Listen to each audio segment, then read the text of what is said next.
नमस्कार। दवाइयाँ में आपका स्वागत है। आज हम लोग एक ऐसी एंटीबायोटिक के बारे में बात करने वाले हैं जो एंटीबायोटिक खाली बैक्टीरियल इन्फेक्शन को खत्म नहीं करता है, इसके पास एंटी इंफ्लेमेटरी प्रॉपर्टीज भी है जिसकी वजह से इसका उपयोग आप रूमेटाइड अर्थराइटिस में भी कर सकते हो। और आखिर ये कौन सी एंटीबायोटिक है, ये काम कैसे करता है, इसके फार्माकोकाइनेटिक कौन से हैं, मतलब कि बॉडी में जाने के बाद किस तरीके से ये हमारे ब्लड में पहुंचता है और बॉडी से बाहर निकलता है, इसके उपयोग कहाँ कहाँ हो सकते हैं, कौन सी डोज में इसका यूज करना चाहिए, क्या साइड इफेक्ट है और किन दवाओं का इसका उपयोग नहीं करना चाहिए, प्रेगनेंसी में कितना सेफ है या नहीं, इन्हीं सवालों के जवाब हम लोग इस वीडियो में देखेंगे। वीडियो को अंत तक जरूर देखिएगा। वीडियो स्टार्ट करने से पहले अगर आप हमारे चैनल को सब्सक्राइब नहीं किए हैं तो प्लीज सब्सक्राइब कर लीजिए, और अगर आपको ये वीडियो पसंद आता है तो बाकी लोगों में लाइक शेयर जरूर कीजिएगा।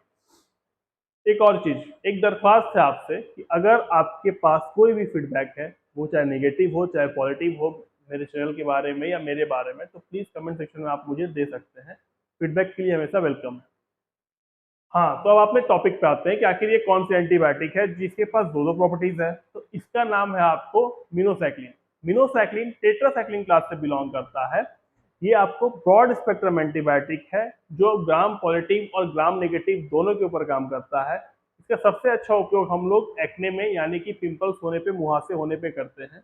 इसके अलावा ये अर्थराइटिस में भी इफेक्टिव होता है। अगर इसके काम करने की बात करें, जिसको हम लोग मैकेनिज्म ऑफ एक्शन बोलते हैं, तो बड़ा सिंपल है। बैक्टीरिया में 30S राइबोसोम होता है जिसको हम लोग बैक्टीरियल राइबोसोम बोलते हैं। ये राइबोसोम रिस्पॉन्सिबल होता है प्रोटीन सिंथेसिस के लिए।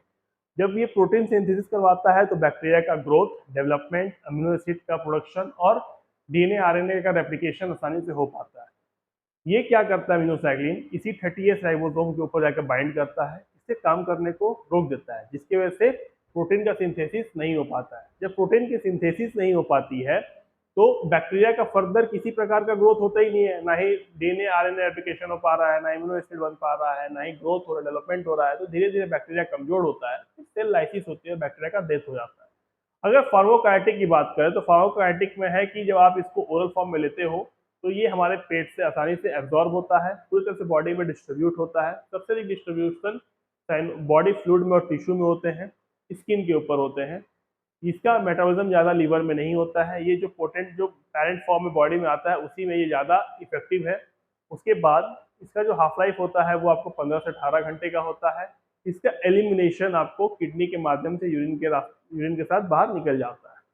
अगर हम लोग उपयोग की बात करें, जो सबसे इम्पोर्टेंट पॉइंट होता है कि आखिर इसका उपयोग कहाँ करते हैं, तो मेनली इसका उपयोग हम लोग 3-4 जगह पे करते हैं, जिसमें सबसे पहले इसका बैक्टीरियल इन्फेक्शन में कहाँ कहाँ यूज है वो देख लेते हैं। सबसे पहला यूज इसका बैक्टीरियल इन्फेक्शन में आपको देखने को मिलता है ब्रोंचाइटिस, यानी रेस्पिरेटरी ट्रैक्ट इन्फेक्शन में। तो अब इसमें क्या होता है, ब्रोंचाइटिस में हमारी जो श्वास नली होती है ना, उनमें इन्फेक्शन हो जाता है। जब उनमें इन्फेक्शन होती है तो श्वास नली में सूजन होते हैं, म्यूकस बहुत बनता है, कफ बहुत ज़्यादा बनते हैं, खांसी होती है। तो इस केसेस में जो ये इन्फेक्शन है इसको मिनोसाइक्लिन आसानी से खत्म कर पाता है।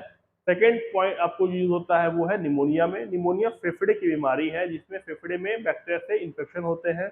इन्फेक्शन की वजह से बहुत ज़्यादा म्यूकस बनता है, फेफड़े में पानी भरने की समस्या हो जाती है। तो इस कंडीशन में भी इसका उपयोग किया जाता है, वहाँ पे भी ये बहुत ज़्यादा इफेक्टिव देखने को मिला है। सेकेंड जो बैक्टीरियल इन्फेक्शन है वो urine tract infection. Urine tract infection में जो नॉर्मल यूरिन ट्रैक्ट इन्फेक्शन होते हैं जैसे ब्लाडर के हो गए और यूरेथ्रा के हो गए, वहाँ पे ये बहुत ज़्यादा इफेक्टिव है। तीसरा जो बैक्टीरियल इन्फेक्शन है वो है आपको स्किन इन्फेक्शन। स्किन इन्फेक्शन में एक्ने हो गया, जो मैंने बात किया था पिंपल्स की हो गया पे।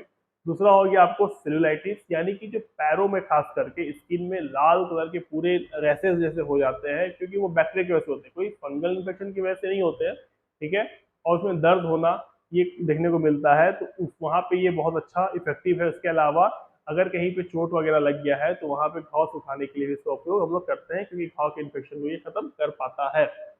इसके अलावा जो आखिरी इसका बैक्टीरियल इन्फेक्शन में यूज है वो है सेक्सुअली ट्रांसमिटेड डिजीज, जिसमें आप गोनोरिया और क्लेमाइडिया में इसका उपयोग कर सकते हैं। इन केसेस में यहाँ पे आप ये बैक्टीरियल इफेक्ट दिखाता है।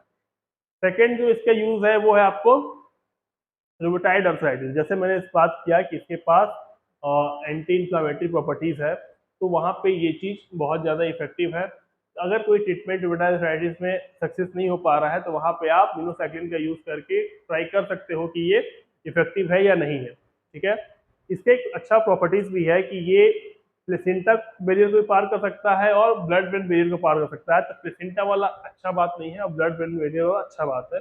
जब ये ब्लड ब्रेन बैरियर को पार करता है तो वहां पे ये लाइम डिजीज में बहुत ज्यादा इफेक्टिव होता है। लाइम डिजीज एक तरह के टिक बॉर्न डिजीज है, जिसमें आप बोल सकते हो कि जो हिरन होते हैं उनके बॉडी में एक तरह का कीड़ा पाया जाता है, उसके काटने से ये बीमारी होती है, जिसमें जोड़ों में दर्द, पैर में सूजन, बुखार, ठंड लगना, कमजोरी हो जाना और धीरे धीरे ये बीमारी कभी कभी घातक भी हो जाती है अगर इसको ठीक नहीं किया जाता है तो, और इंसान का देहांत हो जाता है। ठीक है, तो टिक बॉर्न डिजीज में, लाइम डिजीज में ये इफेक्टिव होता है, जहाँ पर लाइम डिजीज जो इन्फेक्शन है वो हमारे सेंट्रल नर्वस सिस्टम में पहुंच चुका होता है या ब्रेन में पहुंच चुका होता है, क्योंकि आराम से ब्लड ब्रेन बैरियर को पार कर पाता है और अपना इफेक्ट दिखा पाता है, तो वहाँ पे भी ये इफेक्टिव है। एक्ने में ये बहुत ज़्यादा इफेक्टिव है। जब एक्ने बहुत ज़्यादा हो, मॉडरेट से सीवियर हो और डॉक्सीसाइक्लिन काम नहीं कर रहा हो या कोई और ट्रीटमेंट काम नहीं कर रहा हो, तो वहाँ पे आप इसका उपयोग कर सकते हो। वहाँ पे जो बैक्टीरिया रिस्पॉन्सिबल होते हैं एक्ने के लिए, उसको ये आसानी से ख़त्म कर पाता है। तो ये कुछ जगह थे जहाँ पर इनका उपयोग कर सकते हैं, और कुछ और भी आपको बैक्टीरियल इन्फेक्शन है, जैसे बोन के इन्फेक्शन हो गए हैं, तो इन केसेस में भी इसका उपयोग किया जाता है। अगर डोज की बात करें तो इसका डोज आपको 100 mg दिन में 2 बार या 200 mg भी कभी कभी जरूरत पड़ने पे दिया जाता है। बच्चों में 50 mg दिन में 2 बार दिया जाता है। अगर साइड इफेक्ट की बात करें तो कॉमनली नोसिया वॉमिटिंग डायरिया तो उसमें देखने को कभी कभी मिल जाता है। इसके अलावा आपको सर चक्कर आना, सर में दर्द होना, लाइट से सेंसिटिवनेस हो जाना, स्किन में रैसेस होना, इस तरह के भी आपको साइड इफेक्ट देखने को मिलते हैं।